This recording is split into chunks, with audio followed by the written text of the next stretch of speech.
Good afternoon, educators. Thank you so much for welcome to our virtual summit, and thank you so much for joining me this afternoon. I'm really excited to be able to present to you on a topic that's very near and dear to my heart, how it is that we can personalize and differentiate through analytics and adjustments in online courses. My name is Tanya Hyatt. Before I joined and moved and transitioned my career into the ed tech side of things, I was a classroom teacher. I was a multi-grade teacher, a subject area teacher, and primarily science and math. I also spent years looking at and developing part of our school curriculum and countywide school district curriculum. And I also have a background in instructional design, so that's also been part of my career in instructional designing and professional development. So I'm really excited to be sharing with you some tips and tricks that I've experienced in my own classroom with differentiating and personalization. So this might seem very familiar to you. You know, as teachers, we don't have a very homogeneous population of demographics within our classrooms. And because of that, we don't teach that way as well. Our classrooms are dynamic. We have so many different personal interests in our classroom. We have students that have different needs that we have to address in our classroom. And so our classrooms are really kind of always moving. They're always changing the way that we ask our students to interact with each other, the way that we ask them to interact with us. We really start to plan differently. And so I know that that really resonates with you guys as well, because all of our classrooms are different and unique. And so we're posed with challenges with how do we differentiate and personalize instruction, especially when we've moved our classrooms into an online environment. Now, obviously, this can be a very complex and a really long topic that we could spend hours on, but I've boiled it down to basically three main things that we're going to explore. We're going to talk a little bit about how the LMS data, and I'll explain what that LMS part is here shortly. How it is that we can leverage that data to start us to strategize plans and opportunities to address our whole class, our small groups, and our individual student populations. How it is that we can take what's really successful in our brick and mortar classrooms and kind of lay it over onto how it is that we can implement it in a virtual environment. And then, of course, really importantly as well, how do we meet the needs of our kids that do have IEP and 504 plans, and not to mention even the students that might need independent studies or even acceleration tracks. So keeping those three components in mind, let's start digging into this and unpacking it a little bit. So I'm going to date myself here. I'm going to give you a little bit of an analogy too. I want you to think back in terms of if you were a part of this dating with me, how it is that we used to bank. So think about what we did. We had our checkbooks, right? We had cash, we had a debit card, and we were constantly spending a lot of time balancing all that. You know, in order for us to even figure out if a transaction had posted, we usually have to call the bank or go into the bank or even wait for our end of month bank statements. We spent a lot of time having to do our weekly balancing act of even seeing if we could maybe pay a bill or buy something because we weren't sure if something had posted or not. So it was kind of this, it's a very timely process. It was, you know, we just spent a lot of time guessing, I feel like, at that time too. Where think about then when online banking came around. It really took a lot of that timely component out. It took the guessing out. You know, nowadays we can log into our online banking and immediately know if something's been posted, if something's being debited or credited. We can see if something's in the process of even posting as a transaction. We have access to all of our information insanely fast, that allows us to make those split-second decisions. We know if we can buy something immediately. We can even start to project long-term now that we have that online banking component. So let's think about this in terms of how it is that we're pulling and moving our classrooms from brick and mortar into online. As a teacher, when one of my first classrooms had about a 56, I believe it was, % identified special needs, I was consistently having to do a lot of checklists. I was doing a lot of qualitative and quantitative, anecdotal evidence on my students as I'm moving around the room. I had a clipboard in my hand, I had Post-it notes, on there. I was taking journals to make sure I was documenting everything. I was a multi-grade teacher at one point, so I was juggling 3 different grade levels worth of standards. It was a very complicated juggling act. And of course, back then too, my students were primarily working in physical textbooks or curriculum. And then online came to be. So I applied for a couple of technology in the classroom grants, and I got them. And so kind of forced my hand where I had to start taking my differentiation and personalization strategies into a virtual environment. I had to look at that, how I was going to be able to take the data that the LMS was pulling for me and be able to make decisions based on that. One thing that I learned right away was how efficient it became. I was spending so many hours outside of my core classroom doing grading, making groupings, doing a lot of creating of different assignments in order to have these different station rotations and opportunities, where the LMS and the online courses helped to take that load off my shoulders a little. It helped me to be a more effective, efficient, and timely, I felt like, teacher in terms of how it is that I could pull in differentiation.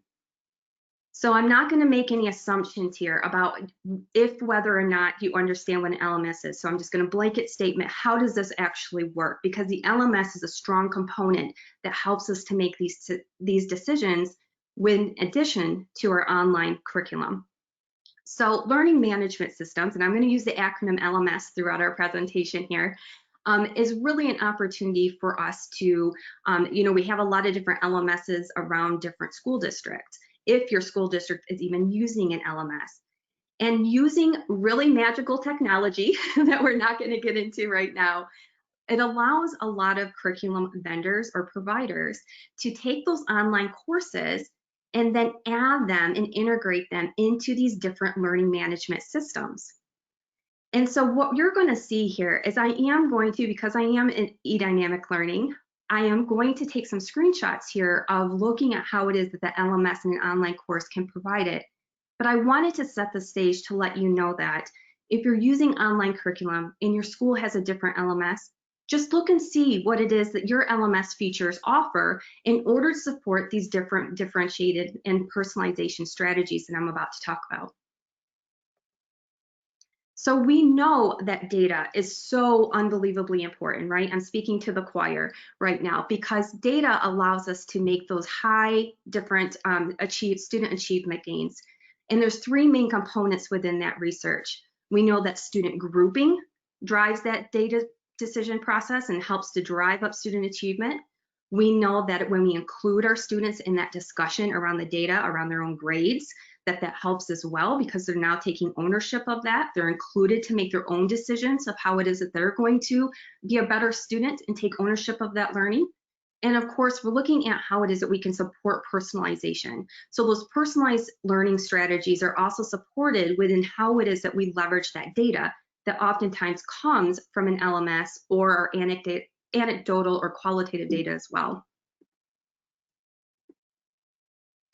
So where does this data specifically come from when I'm talking in terms of the LMS? Now, there's 3 main components, right, that we're all familiar with, that diagnostic, that formative or summative assessments. But for the sake of our conversation over the next couple of minutes, we're going to focus primarily on that formative and summative assessments. So when we talk about formative and summative assessments, this is nothing new to you as well. We're used to implementing these different strategies within our rooms. Summative, oftentimes they're in form of quizzes or final exams or midterm exams. But summative can also be those culminating activities, those projects, the research activities that we might be asking of our students to demonstrate that knowledge of an understanding of a skill or a standard. In the formative assessment side of things, these are oftentimes, because they're things that help us to know as teachers, that growth of our students. Are they understanding a concept? Do I need to make split-second decisions on the way that I'm instructing and teaching within my room? These different low-stakes things are the ones that oftentimes we hear that teachers are kind of questioning, how do they use these? Or you have the strategies down pat in your physical classroom, but can they really translate to an online virtual environment? The answer is yes, and we're going to explore that. Sometimes it takes a little creativity. Sometimes it depends on what your LMS will allow you to do, but you really can take a lot of those different strategies that you already have in place, your observations, the different questioning strategies, your conferencing. If you want to do any kind of assignment where you're asking your kids to demonstrate knowledge, like physically, a lot of LMSs give you the opportunities to even allow your students to submit videos or auditory files. And so we're going to explore those features of how it is that we can pull that data to make those decisions just like what we would in our physical classrooms. So I'm going to take a look at the main types of data that you can typically find on nearly all LMSs. So all LMSs usually allow you to pull different kinds of reporting opportunities. One of them that is common across all is a gradebook. The gradebooks might look different across different LMSs, but they give us that whole picture view.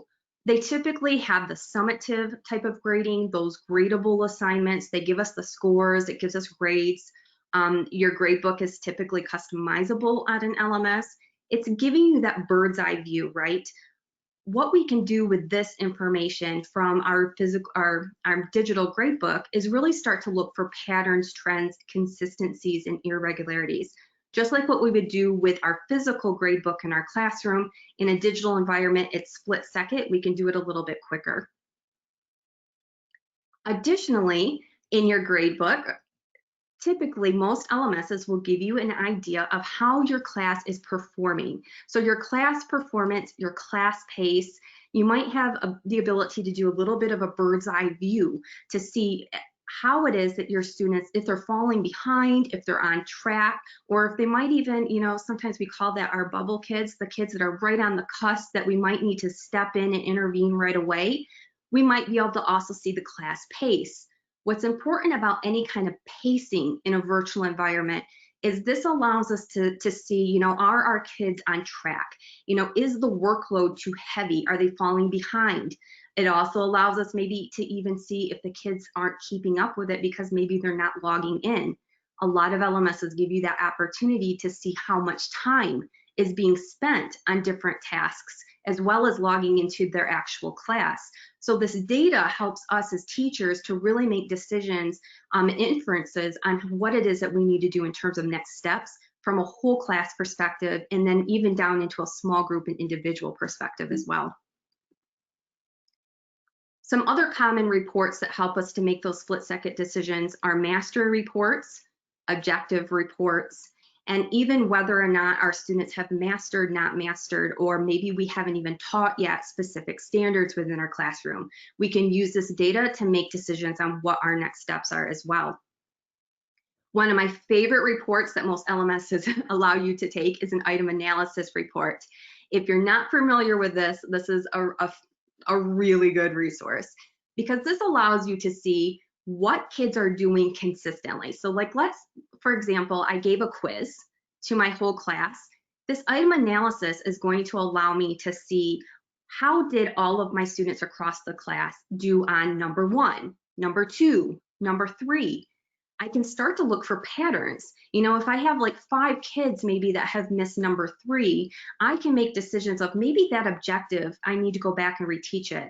Or if those 5 kids have missed it, since it's a small group, I might want to pull a small group in order to make, a different kind of differentiated activity for those specific 5 students.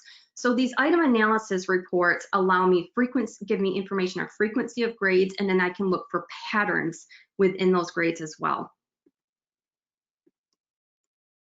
So taking this data then, what are some strategies and considerations to take into play when we personalize and differentiate? So I'm going to take those main reports that I just shared, and we're going to break that apart here for differentiation and personalization.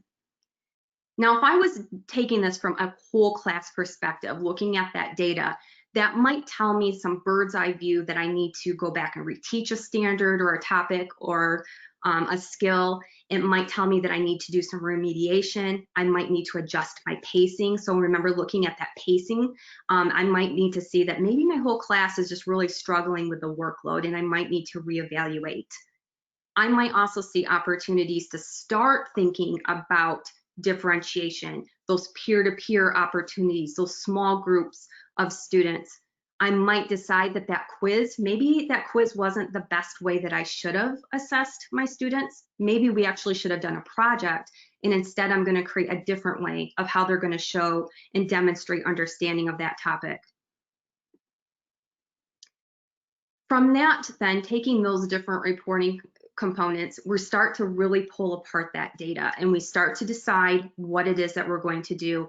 And while we're doing that, we're keeping in the back of our mind those IEPs and 504 plans. And like I mentioned earlier, if you do have gifted and talented students in your classroom, they might be having opportunities that we're going to need to accelerate those students, or maybe they've done really well. The data is showing us that they're doing really well on a topic that maybe we're ready to take them to the next level, and providing them an alternate type of activity through our online course.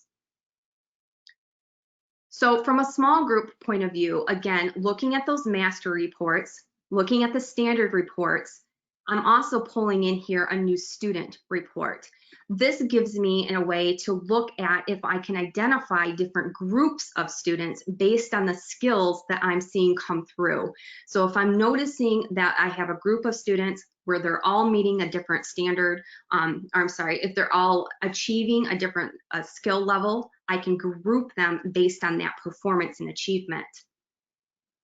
And another way that we can do that is through the item analysis report as well.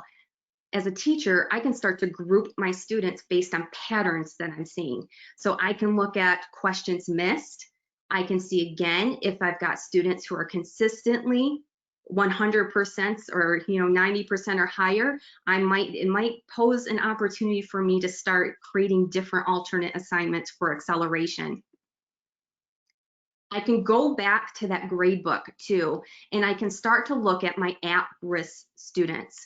Our at-risk students are usually the ones that we do tend to, in our classrooms, pull to the side or to a new group to make sure that they're not falling through the cracks, that I can pull them through if I'm noticing that they're hitting a skill wrong or a topic wrong, a concept, a standard.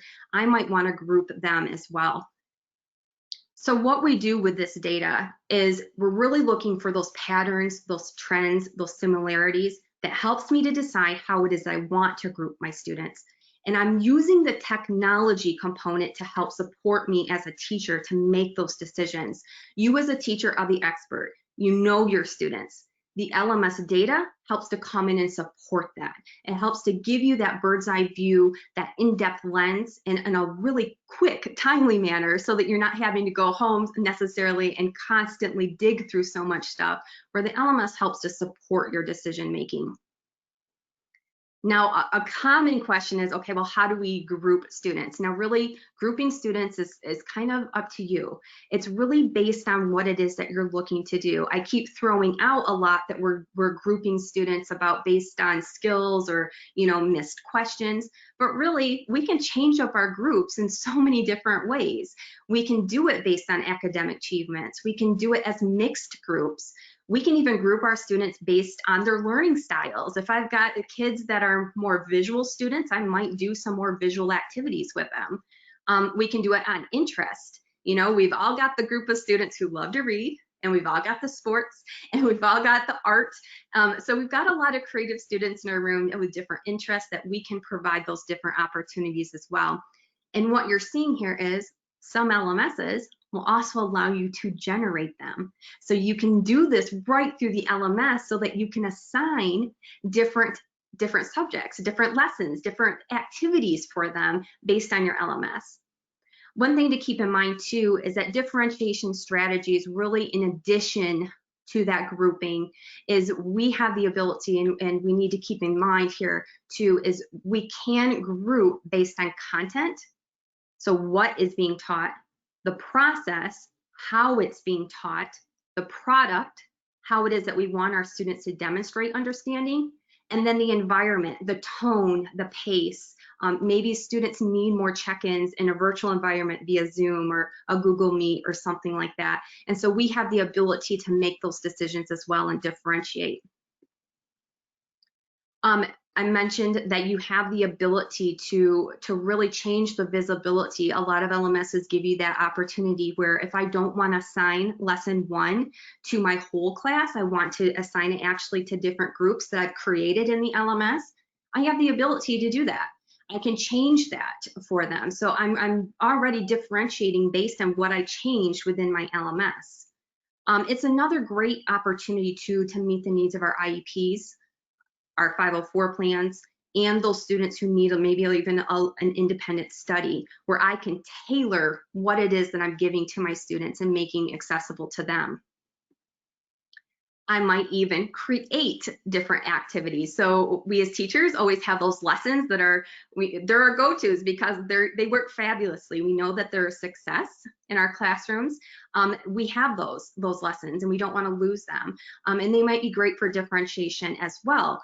And so a lot of opportunity within LMSs, depending on your LMS, is you might be able to pull in some customization. So take a look at your LMS and see what kind of resources you have available to you.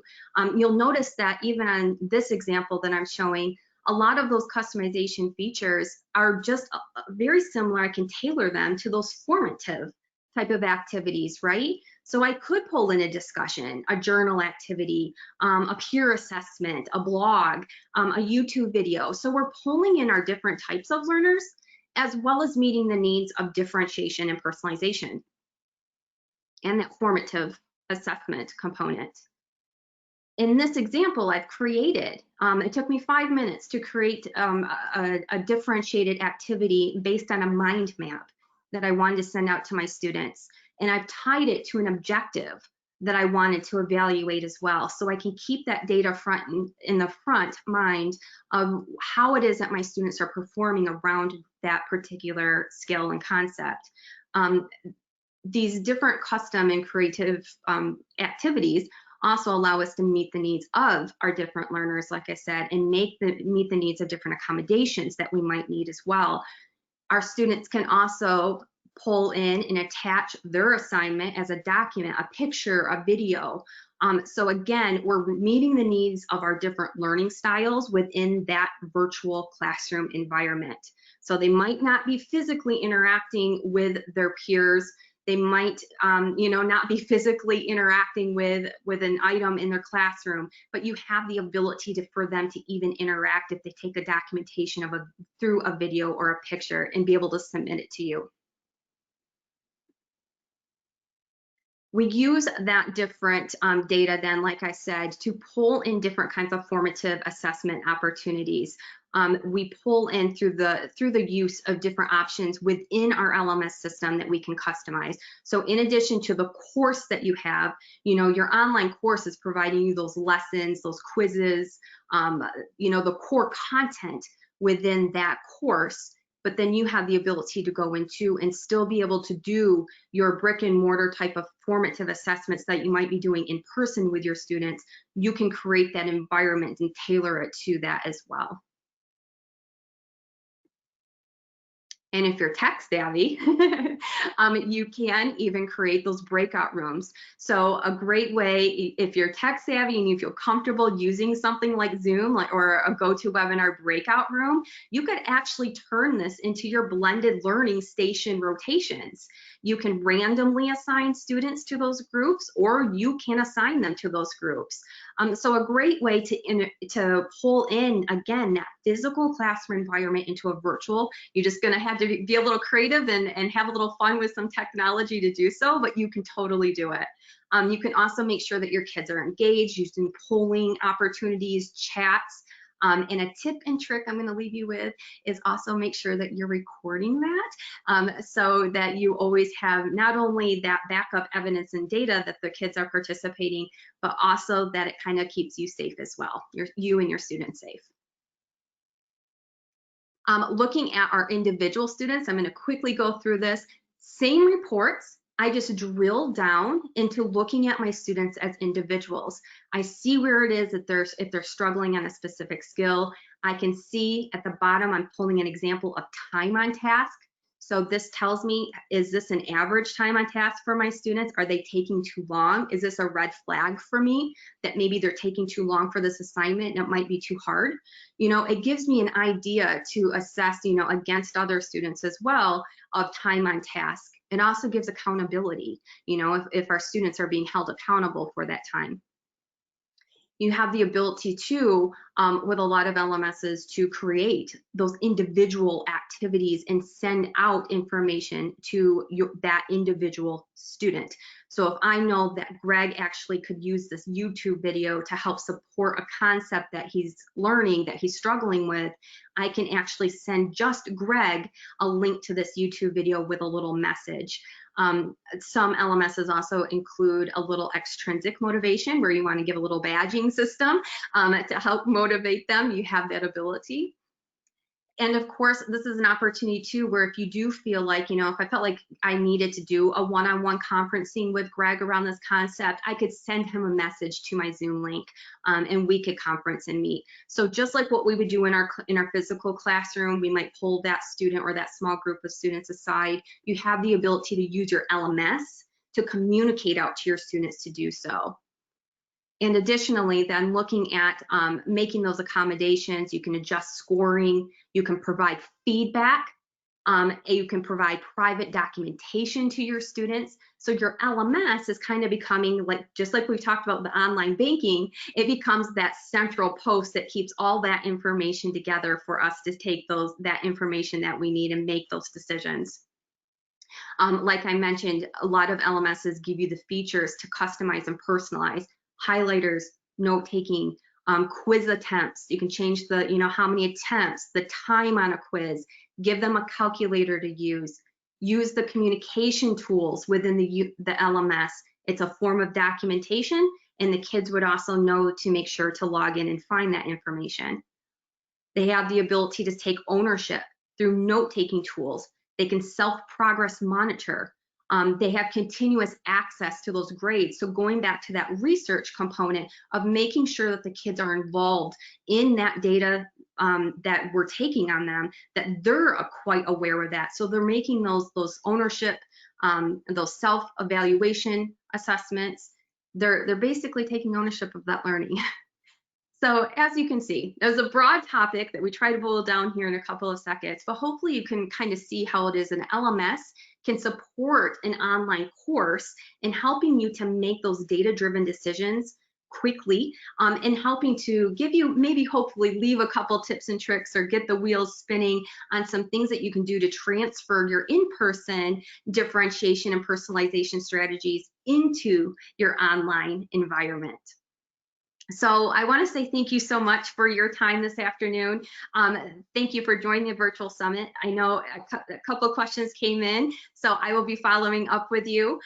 So thank you for your time this afternoon. I appreciate it. And feel free to visit tinyurl.com/EDL summit for additional information on other summit sessions this afternoon. So thank you so much.